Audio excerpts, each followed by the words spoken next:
Hello everyone, I'm Beatrice and this is the introduction to ISE II.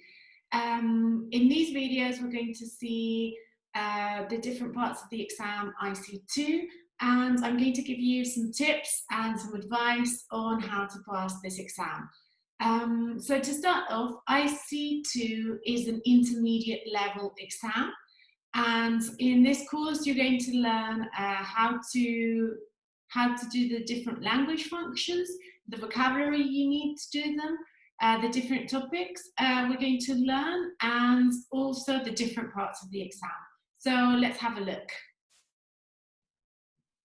First of all, it's important to mention that ISE means Integrated Skills in English.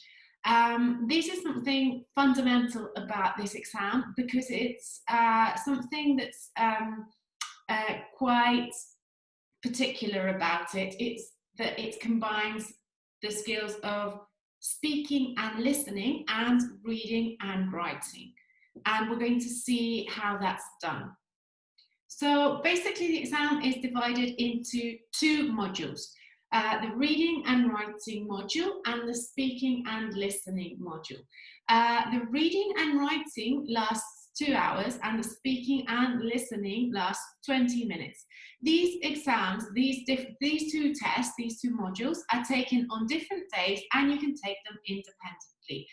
You can take only the reading and writing, or you could take only the speaking and listening. One of the greatest advantages of ISE II is that even if you don't pass one of the parts of one of these two modules, you still have the pass mark, the pass score of the other module. For example, if you pass the reading and writing module, but you fail to pass the speaking and listening module, you will only have to pass the reading and writing module, and you will only have to prepare for the reading and writing. If you only have the reading and writing or the speaking and listening, you don't have the ISE II exam, but it's still an advantage to be able to only focus on two skills instead of having to retake the whole exam. So as you see here, the reading and writing lasts 2 hours, and it's a paper. It's divided into two parts, the reading parts and the writing parts. In order to pass the reading and writing module, you need a minimum of a pass in the reading tasks and a minimum of a pass in the writing tasks. Okay, so if you pass the reading tasks and you fail the writing tasks, you need to retake the whole module, even though your average score is above pass. You need to pass both parts of the module. So here we've got a long reading, multi-text reading, a reading into writing text that's using the text from the multi-text reading to write a text, and then we've got an extended writing. You're supposed to spend 20 minutes on each reading task and 40 minutes on each writing task. But let's move on to the speaking and listening part of the exam. This part of the exam is going to be a conversation between you and the examiner. There's only one candidate of the exam, so only you and one examiner, and it's a kind of conversation. It lasts up to 20 minutes and it's divided into 4 tasks. The better known task is the topic task because you can prepare it from home, but there are also other tasks like the collaborative task, the conversation task, and the independent speaking task. In the same way that in the reading and writing module, you have to pass both the reading and the writing to pass the module, it's the same for the speaking and listening.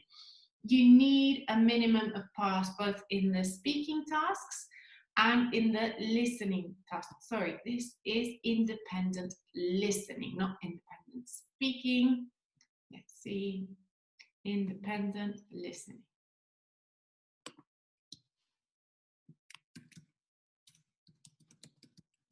Okay, so you need to pass both the conversation and the listening in order to pass the exam test. Okay, so also for the level B2 of Trinity, there are different language functions that you need to master to pass the exam. You could translate it into grammar. For example, the speaking part of the exam is going to rate your ability to start and maintain a conversation. So not just to answer questions, but also to continue a conversation and to maintain and initiate. So to start a conversation.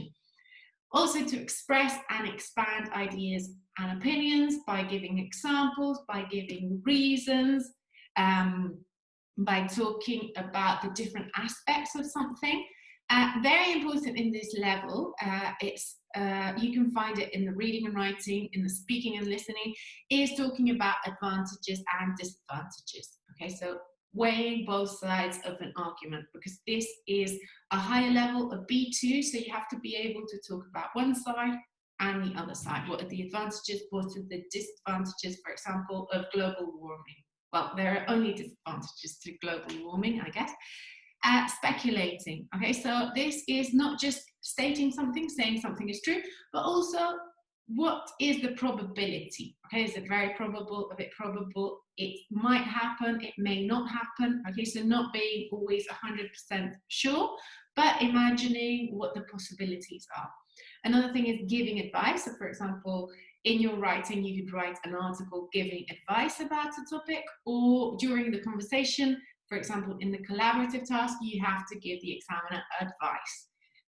You will also have to be able to express agreement and disagreement. So I agree, I disagree.